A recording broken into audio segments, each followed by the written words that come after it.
안녕하세요, 청취자님. 오늘 탐구에 함께 해주셔서 감사합니다. 오늘은 좀 특별한 자료를 가져왔어요. 스포츠 경기 후기인데 단순한 기록 분석 같은 건 아니고요. 이광원이라는 분이 계시는데 아마추어 철인 3종 경기 선수예요. 이분이 2017년에 쓴 아주 철학적인 블로그 글이 하나 있거든요. 사이판 타가멘 철인 3종 대회 참가기인데요. 저희는 이 글을 통해 기록 너머의 질문을 던져보려고 해요. 바로 왜 즐겁자고 시작한 취미가 어느새 또 다른 스트레스가 될까 하는 질문이죠. 이분이 사이판에서 발견했다는 경쟁이 아닌 축제, 이게 과연 무엇인지 그 여정을 함께 깊이 파고 들어보죠. 네, 이 글이 정말 매력적인 이유가 한 개인의 아주 구체적인 경험을 다루잖아요. 근데 그러면서도 행복, 욕심, 경쟁 문화처럼 뭐랄까 우리 모두가 고민하는 보편적인 주제를 건드린다는 점이에요. 특히 열심히 해야 한다는 그 한국 사회의 분위기가 어떻게 개인의 취미 생활까지 파고드는지, 그리고 그 대안은 어떤 모습일 수 있는지를 보여주는 정말 생생하고 흥미로운 사례 연구라고 할 수 있습니다. 맞아요. 그 서두부터가 정말 강렬하죠. 인간이 행복하지 못한 이유는 지나친 욕심 때문이다. 이 문장으로 시작하잖아요. 그러면서 한국의 취미는 너를 죽여야 내가 사는 전쟁 같은 게임이 되어버렸다. 이렇게 아주 날카롭게 비판을 해요. 그렇죠. 심지어 철인 3종을 하는 일부 사람들을 종교처럼 신봉하는 극단주의자라고까지 표현하더라고요. 그 비판에 더 날카롭게 느껴지는 이유가 아마 우리 스스로도 어렴풋이 느끼고 있던 부분을 정확히 언어로 짚어내서 그런 것 같아요. 즐거움보다는 기록 단축, 교류보다는 순위 경쟁. 맞아요. 어느 순간 이런 것들이 너무 당연하게 여겨지는 분위기가 분명히 존재하니까요. 저자는 이걸 잘못되었다고 딱 선언하면서 이 얘기를 시작하는 거죠. 바로 그 전쟁터랑은 완벽하게 대비되는 모습으로 사이판 타가멘 대회를 소개합니다. 1988년에 시작돼서 역사도 꽤 깊은데 참가 인원은 한 100여 명. 아주 가족적인 분위기래요. 아, 정말 소규모네요. 네, 에메랄드 빛바다, 차량이 거의 없는 한적한 도로, 무엇보다 경기 전날과 끝난 날 무려 2번이나 성대한 만찬이 열린다는 점을 강조하더라고요. 경쟁보다는 다 함께 즐기는 축제라는 거죠. 이 지점에서 청취자님도 한번 떠올려 보시면 좋을 것 같아요. 분명 즐거워서 시작했는데 어느 순간부터 장비 욕심이 생기고 남들과 나를 비교하고 성과에 대한 압박으로 괴로워했던 경험 다들 한 번쯤 있지 않으신가요? 아, 있죠. 당연히 있죠. 저자는 바로 그 사이판 대회를 통해서 한국의 철인 문화가 얼마나 그런 압박에 치우쳐 있었는지를 절감했다고 말해요. 그러면서 놀기 좋아하는 호모사피엔스의 본성으로 돌아가자고 하는데 이 주장이 글 전체를 관통하는 핵심 메시지 같아요. 이렇게 전쟁 같은 분위기를 비판하면서 그 대안으로 사이판을 제시하잖아요. 그럼 그가 경험한 축제는 실제로 어땠을까? 여행 준비 과정부터가 벌써 좀 남달라요. 선수와 가족 21명이 함께 떠나는 단체 여행인데 경비가 59만 9천 원이었대요. 와, 항공, 숙박, 식사, 참가비까지 다 포함해서요? 네, 전부 다요. 정말 저렴하네요. 그래서 이제 숙소 이름이 아이슬라 보니타, 그러니까 아름다운 섬인데 맞아요. 실제로는 소박한 한인 민박집이었다는 묘사가 아주 현실적이고 재미있었어요. 화려함보다는 실속과 동요에 초점에 맞춘 여행이라는 게 처음부터 느껴지죠. 아, 그리고 제가 정말 공감했던 부분이 나오는데요. 바로 사이클 포장 에피소드예요.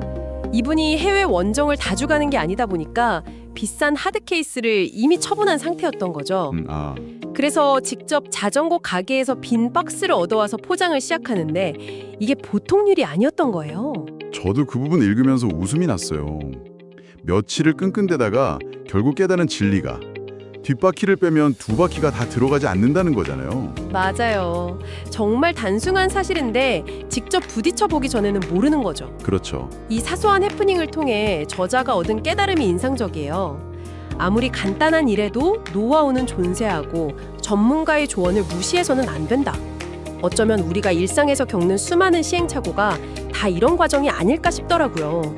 내가 해보면 되겠지 하다가 결국 전문가를 찾게 되는. 그 깨달음이 이 여행의 성격을 보여주는 것 같아요. 최고가 되기 위한 여정이 아니라 좀 서툴고 부족하더라도 그 과정 자체에서 배우고 즐기는 여정이라는 거예요. 대회 전날 분위기는 그걸 더 명확하게 보여주죠. 맞아요. 전문 촬영 기사가 드론에 오픈카까지 동원해서 단체 라이딩 장면을 찍어주는데 그때 마치 영화의 주인공이 된 듯한 착각을 느꼈다고 하잖아요.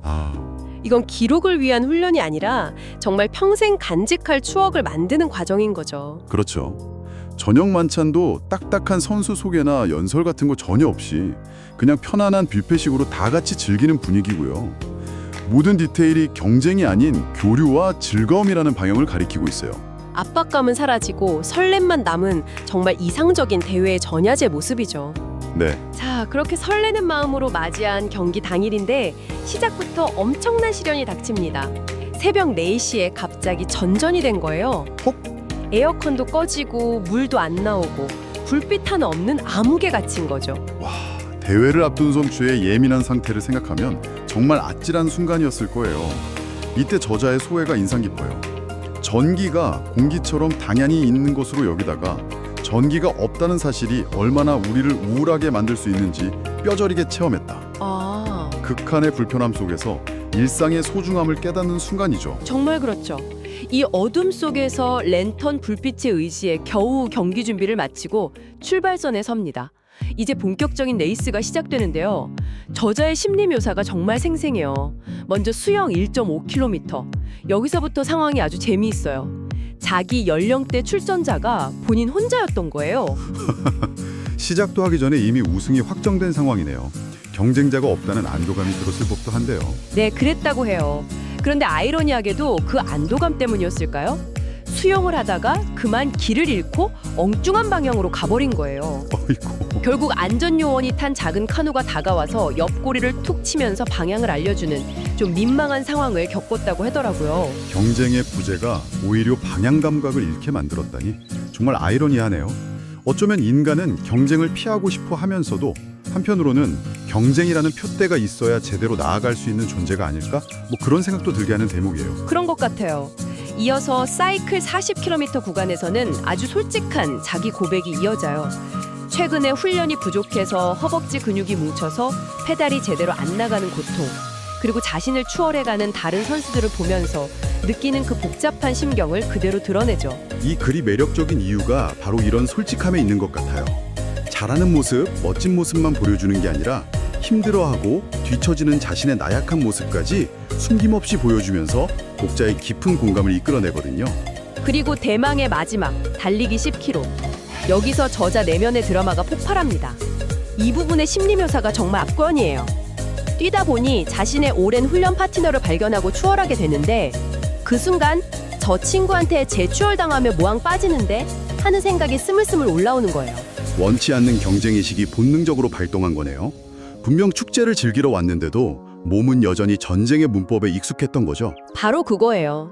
그리고 그 경쟁의식에 불을 붙이는 사건이 터집니다. 저 앞에 젊은 한국 선수 2명이 보인 거예요. 그들을 보자마자 저자는 이렇게 표현해요.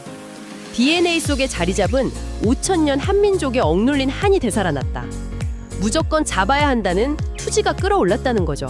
5,000년 한민족의 억눌린 한이라니 정말 강렬한 표현이죠. 여기서 한이라는 개념을 잠깐 짚고 넘어가면 좋을 것 같은데 이게 단순히 슬픔이나 분노라기보다는 오랫동안 억압되고 풀리지 않은 응어리 같은 정서거든요. 저자가 개인적인 레이스에서의 경쟁심을 이런 거대하고 집단적인 정서에 빗댔다는 건 그만큼 한국 사회에 내재된 경쟁 압박이 개인에게 얼마나 깊이 각인되어 있는지를 상징적으로 보여주는 거예요. 와, 그렇게 해석하니까 이 문장의 무게가 전혀 다르게 느껴지네요. 그래서 그 한을 풀기 위해 미친 듯이 그들을 쫓아갔을까요? 그럴 법도 한데 바로 다음 순간에 아주 이성적인 생각이 끼어들어요. 가만, 저 친구들은 우리 에이지도 아니고 저 젊은이들을 이겼다고 해서 누가 칭찬해줄 것도 아닌데 왜 내가 이 고통을 감수해야 하지? 하는 생각이요. 아, 거기서 멈칫하게 되는군요. 여기서 저자는 인간 본성에 대한 아주 중요한 통찰을 내놓습니다. 인간은 영악한 동물이다. 노력에 대한 보상이 주어지지 않으면 결코 고통을 감내하지 못한다. 이 생각과 함께 그는 추격을 포기해요. 이 지점이 바로 이 글의 클라이맥스라고 할 수 있습니다. 그렇죠. 우리 안에 뿌리 깊게 내재된 경쟁 본능, 그러니까 외적 동기와 순수한 즐거움을 추구하는 내적 동기가 충돌하는 순간을 적나라하게 보여주거든요. 그리고 그는 의식적으로 내적 동기를 선택한 거죠. 이건 비단 철인 3종 경기뿐만 아니라 우리가 하는 모든 일에 적용해 볼 수 있는 아주 강력한 교훈이에요. 내면의 전쟁을 끝내고 평화를 선택한 거군요. 그렇게 모든 싸움을 내려놓고 마침내 결승선을 통과합니다. 그때 느낀 감정을 우주를 유영하는 듯한 무한한 자유라고 평해요. 그리고 하나둘씩 들어오는 한국 팀원들을 보면서 피비린 내나는 전쟁터에서 함께 살아남은 듯한 뜨거운 전우애를 느꼈다고 하고요. 고통의 총량이 클수록 성취의 기쁨도 커진다는 말이 있죠. 힘든 레이스를 완주한 동료들과 서로를 격려하는 모습에서 끈끈한 유대감이 느껴져요. 하지만 이 이야기의 진짜 하이라이트는 경기가 모두 끝난 후에 시작되죠. 맞습니다. 바로 폐회식, 그러니까 뒤풀이 문화예요. 저자는 사이판과 한국의 폐회식을 아주 선명하게 비교하는데요. 한국 대회는 보통 식어버린 5,000원짜리 도시락 하나 길바닥에서 순식간에 해치우고 차 막힌다고 바로 사라져버리는 분위기라고 묘사해요. 너무 현실적인데요? 저도 몇 번 경험해봐서 너무 공감이 가더라고요. 정말 그렇죠. 모두가 바쁘게 흩어지기 바쁘죠. 그런데 사이판은 어땠나요? 완전히 달랐어요. 해변가 야외 뷔페에서 바비큐, 신선한 참치회, 맥주 같은 맛있는 음식을 무제한으로 즐기는 거대한 파티가 벌어진 거예요. 몸무게가 100kg은 좋게 넘어 보이는 현지인 사회자가 유머러스하게 행사를 진행하고 선수들은 국적 상관없이 다 같이 어울려서 웃고 떠들고 춤추고요. 그 장면 묘사가 정말 생생해서 눈앞에 그려지는 것 같았어요. 전쟁터에서 돌아온 용사처럼 근엄한 표정으로 시상대에 오르는 한국 선수들의 모습과 너무나 대조적이었다는 저자의 지적이 핵심을 찌르죠. 이 축제 같은 폐회식을 경험하면서 저자는 이 글의 가장 근본적인 질문을 다시 던집니다. 우린 무엇을 위해 그토록 처절하게 투쟁했던가? 우리에게 그토록 중요하게 간직했던 성공이라는 가치가 행복을 주었던가? 바로 이 질문을 하기 위해 그 먼 길을 달려온 거예요. 기록 단축과 순위를 위해 부상을 안고 살고 정작 완주의 기쁨을 나눌 시간조차 갖지 못하는 한국의 철인 문화에 대한 깊은 회의감. 이게 이 경험을 통해 터져나온 거죠. 네. 경쟁의 끝이 또 다른 경쟁의 시작이 아니라 함께 땀 흘린 모두를 위한 진정한 축하와 격려가 될 수 있는 가능성. 완주의 기쁨을 나눌 여유. 어쩌면 우리가 모든 취미 생활에서 놓치고 있는 가장 중요한 가치가 바로 이것 아닐까요? 네. 정말 깊이 공감되는 부분이에요. 자, 이렇게 모든 여정이 끝나고 저자의 마지막 소회를 통해 오늘 탐구를 정리해 볼 수 있을 것 같아요. 그는 오늘의 나는 과거란 시간의 소산물이라며 결국 우리에게 남는 것은 즐겁고 행복한 추억이라고 말해요. 그렇죠. 그런 의미에서 이번 사이판 여행은 좋은 기록을 남긴 대회가 아니라 아름다운 추억을 남겼기에 자신의 인생에서 가장 위대한 선택 중 하나가 되었다고 결론 내립니다. 이 이야기가 비단 철인 3종 경기나 특정 스포츠에만 국한되지 않는다는 점을 마지막으로 강조하고 싶어요. 청취자님이 지금 열정을 쏟고 있는 분야가 무엇이든 이 글은 나는 왜 이것을 하고 있는가라는 근본적인 질문을 던지게 만들어요. 우리는 과정의 즐거움과 관계의 풍요로움을 얻기 위해 노력하고 있나요? 아니면 결과와 순위라는 외적인 가치에만 머물대서 스스로를 소진시키고 있나요? 이 글은 우리 각자의 열정을 비춰보는 거울과도 같아요. 정말 좋은 정리네요. 그럼 마지막으로 청취자님께 작은 질문 하나를 던지면서 마무리할까 해요. 저자는 전쟁 같은 한국 대회와 축제 같은 사이판 대회를 비교했잖아요. 지금 당신이 열정을 쏟고 있는 그 활동의 문화를 한 단어로 표현한다면 전쟁에 더 가까운가요? 아니면 축제에 더 가까운가요? 그리고 만약 조금이라도 전쟁에 가깝다고 느껴진다면 그 활동을 스스로에게 조금 더 따뜻한 축제로 만들어주기 위해 지금 당장 바꿀 수 있는 아주 작은 한 가지는 무엇일까요?